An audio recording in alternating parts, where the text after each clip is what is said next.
Let the words of my mouth and the meditations of my heart be always acceptable in your sight. O Lord, our strength and our Redeemer. Please be seated.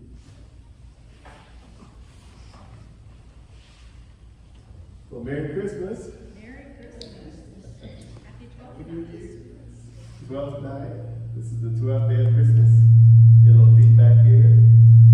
A lot of feedback. Maybe we'll stay right. Maybe we'll stay here. Yep. But it's also the eve of Epiphany. Epiphany is the coming of the Magi, or the wise men that come to see Jesus. That's why we sang "We Three Kings." We don't know if there were kings or not, but we know that there were wise men. In Greek, it's the magos, M-A-G-O-S, the magos, who were Parthian. We get that right. Parthian, which means Persian, from ancient Iran, priests.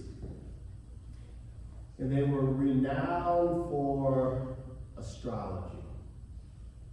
So God gives us a mind, doesn't he?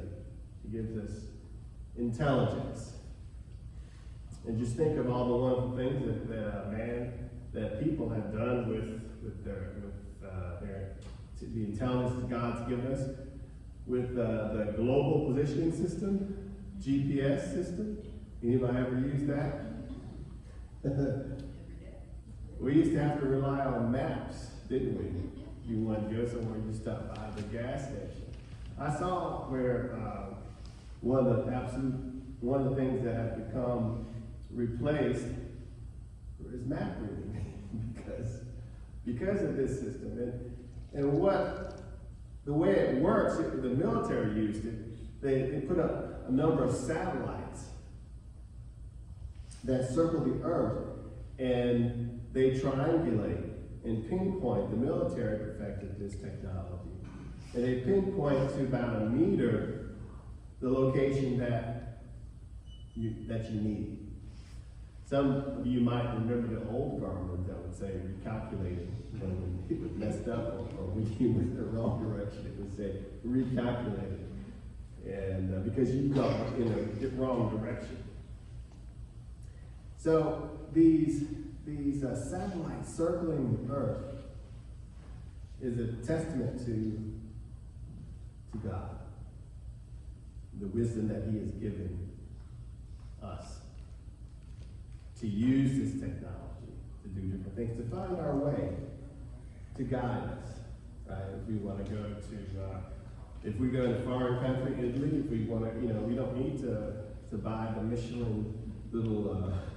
Which tells you where to go. You can use your phone, right? And the GPS system, it can tell you wherever you want to go. You just type it in. Things have changed a lot. But rather than a GPS system, God uses supernatural phenomena. He uses the Bethlehem star to guide these wise men that we learn about in Matthew. You know the story of we don't know if it was 3, it could have been more, but we think it's 3 because of the gifts that they gave. They gave, 3 gifts that were given. Gold, frankincense, and myrrh. So God gives us these wise men as a sign. He gives them a sign, and they use this sign to find God.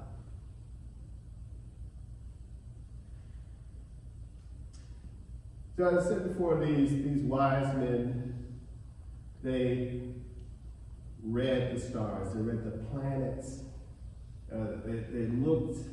they were nomadic, and they read what they saw, or they thought they saw in the planets and the stars and the sun and stuff like that. And Jesus said later on that there will be signs in the suns and moons and stars. Doesn't it? There'll be signs. And so God sends these signs to indicate them that something incredible has happened. And what do? They go to Pharaoh, not to Pharaoh, but they go to Herod, and they say, "Where is the child born King of the Jews?" They say that to King Herod. Born King of the Jews. May remind you of something. Of Pilate saying, "Are you King of the Jews?"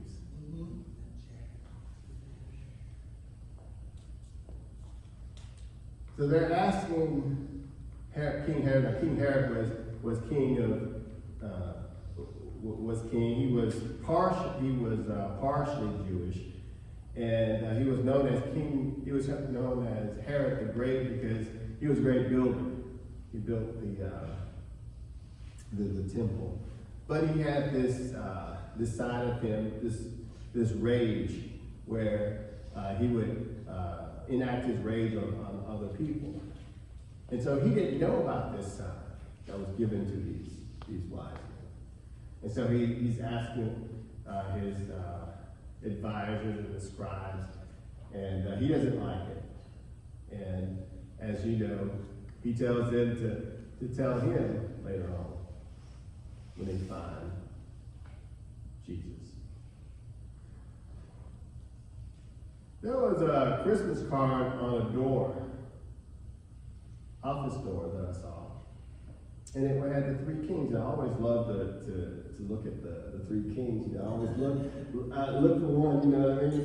I always looking for the three, because I like when they have the crown. I like when they're on the camel and in the desert, you know. And so I'm looking, and I say, you know, they're identifiable. And when I was mailing out Christmas cards a few years ago, you know, when you had to mail them out, and if you were really good, you would have them engraved. And if you were really good, you would have the engraving raised with the gold foil envelope, you know, and all that, the pre-printed, you know, if you were really good. And I would like to pick the one with the three kings. And that was meaningful for me because of the song that we just sang. You know, I remember that growing up, you probably sang that as children. Amen. Right? So I like the card, that particular one, because invariably I would be late with sending the cards out. So usually it would say, "Happy New Year." Because they were late, you know. They were months late. Because remember, it says when the star stopped. When God was using that GPS system of the star that we don't understand, was supernatural phenomenon. When that star stopped, they went to the house. They went to the house, not the manger, but to the house. So it was months or years later when they arrived, and they saw Mary with the child. So the star is a symbol, many think, of their faith. It's a symbol of the faith which leads them to Christ. Okay? Being Gentiles, being non-Jews, that now Christ is revealed not just to Mary and Joseph, poor and humble Jews, but also to learned and rich Gentiles. And just to the world, opening up to the world. And so how then does that, for us, how does that help us think about this new year coming up? How do we change direction? How do we do another course? Remember, they go another course because they want to tell Herod how to find Jesus. They go another way, so they have changed. They've changed direction. How do we change direction? What do we need to do to change direction? Do we need to walk more? Do we need to read the Bible more? Do we need to eat more fruit, vegetables? Do we need to eat maybe one donut that I brought?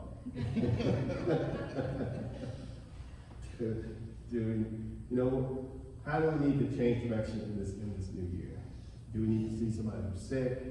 Do we need to write people, that visit us? Do we need to go visit someone that we haven't seen in a while? Do we need to bring or invite or to tell them about the church? Fill up the pews. How do we change direction in this new year?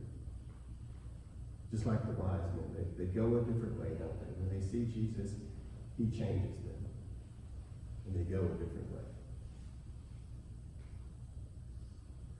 So how do we do that? The three wise men, they come and they want to pay homage to Jesus.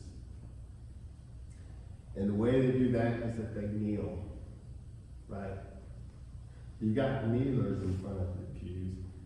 Some people use them, but they're to pay homage, right? To show respect, to worship.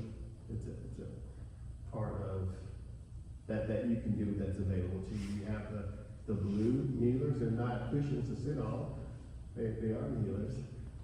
You may go to some places and before the service starts, they will put the kneeler down and start to do a quiet prayer. You may have seen that at other churches. So they pay homage to Jesus. They kneel and they give him gold, frankincense, and myrrh. The frankincense and myrrh are resins from a particular tree sap, very costly, that's used in burial. And so these are the gifts that they give to Jesus. What are some of the gifts that you also would like to give? What are the ways you can change direction? So God gives us these signs, he gives us these wise men, and he gives them signs which lead to Jesus, and they change direction. May we find a direction to change by going to God. And for this we say, thanks be to God.